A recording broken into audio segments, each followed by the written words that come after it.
Praise the lord. ఈరోజు దేవుని వాక్యము, సర్వజీవుల కనులు నీ వైపు చూచుచున్నవి, తగిన కాలమందు నీవు వారికి ఆహారం ఇచ్చుదువు. కీర్తనల గ్రంథము 145వ అధ్యాయము 15వ వచనము. ప్రజలారా, భక్తుడైన దావీదు ఈ విధంగా అంటున్నాడు: దేవా, ఈ లోకంలోను సర్వజీవులు అనగా ప్రాణము ఊపిరి ఉన్న సమస్త జీవులు నీ వైపు చూచుచున్నవి. తగిన కాలమందు సరి అయిన కాలమందు నీవు వారికి ఆహారం ఇచ్చుదువు అని. ప్రజలారా, ఈ లోకంలో సర్వ సృష్టి దేవుని చేత నిర్మింపబడిన గనుక, ఆయనే జీవమును ప్రసాదించిన దాత గనుక, సర్వజీవులు కన్నులు ఆహారము కొరకు ప్రభువు వైపే చూచుచున్నవి. ఎందుకనగా వాటిని సృష్టించిన దేవుడు వాటిని పోషించును, వారిని కాపాడును అని. మరి మనము కూడా ఆ జీవులలో ఒకరిమే కదా. మనము దేవుని చేత సృజింపబడిన వారము కామా?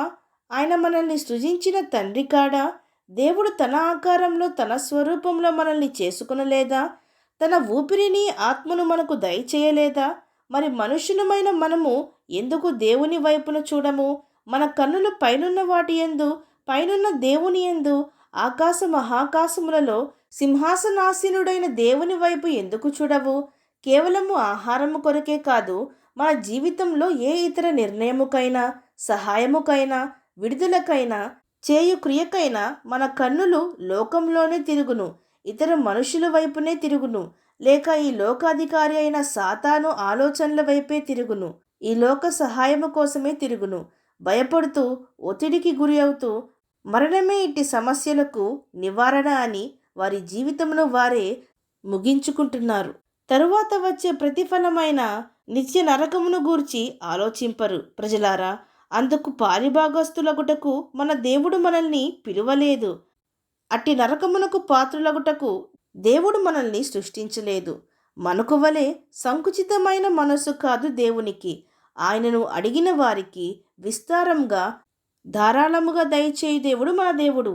ఇచ్చిన దీవెనలతో, ఆశీర్వాదంతో, రక్షణతో ఈ లోకంలో ఆయన సాక్షులుగా పరిశుద్ధంగా జీవించి ఆయన రాజ్యము చేరాలని ప్రభువు ఉద్దేశము. కానీ దుష్టులుగా, దుర్మార్గులుగా, పాపులుగా జీవించి, సమస్తము కోల్పోయిన వారిగా, భ్రష్టులైన వారిగా జీవించి, అపవాది బాటలో నడిచి నరకమునకు పాత్రులవ్వాలని కాదు. చిన్న జీవులే తమ తండ్రి వారిని పోషించును అని దేవుని తట్టు చూచి ఆయన ఇచ్చే ఆహారము కొరకు కనిపెట్టుచుంటే, మరి మన కొరకు తన ప్రాణమునే ఇచ్చిన ప్రభువు కొరకు మనం ఎందుకు కనిపెట్టకూడదు? అన్నియు దీవెనలు, ఆశీర్వాదములు ఒకేసారి రావలేను అనున్నది అత్యాశ.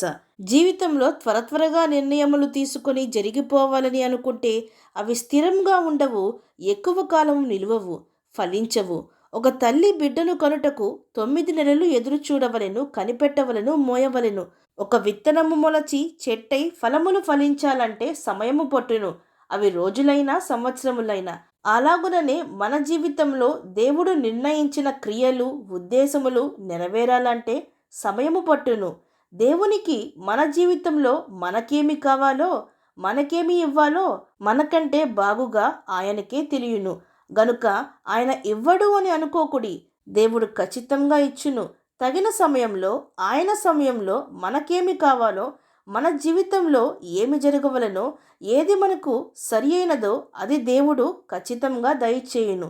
ఈ లోపల మనము ఊరుకనే కూర్చొనక దేవుని వైపు మన కన్నులెత్తి చూచి ఆయన ఇచ్చువాటి కొరకు, ఆయన సహాయము కొరకు, విడుదల కొరకు వేడుకొని కనిపెడుదాం. అవును అన్నవారు నాతో పాటు ప్రార్థనలో ఏకీభవించండి. ప్రార్థన. పరిశుద్ధుడా, ప్రేమగల తండ్రి, ఈరోజు మీరిచ్చిన ఈ వాక్యమును బట్టి మీకు స్తోత్రములు దేవా. దీనుల మొరను, దరిద్రుల మొరను, సమస్త జీవుల మొరను ఆలకించు దేవుడవు నీవే అని, పడిపోయిన వారిని, కృంగిపోయిన వారిని లేవనెత్తి వారిని ఉద్ధరించు దేవుడవు నీవే అని గ్రహించి, దేవా, మీ వైపే మా కనులు, చేతులు చాచి మీ సహాయము కొరకు వేడుకొనుటకు మాకు సహాయం దయచేయమని వేడుకుంటూ, మీ క్రియలు మా జీవితంలో జరుగుట కొరకు, ఓర్పుతో, సంతోషంతో కనిపెట్టుట కొరకు సహాయము చేయమని ప్రార్థిస్తూ, సమస్త మహిమాగాంతులు మీకే చెల్లిస్తూ ప్రభువైన యేసుక్రీస్తు నామం పేరట అడిగి వేడుకొంచున్నాం పరమ తండ్రి. ఆమేన్.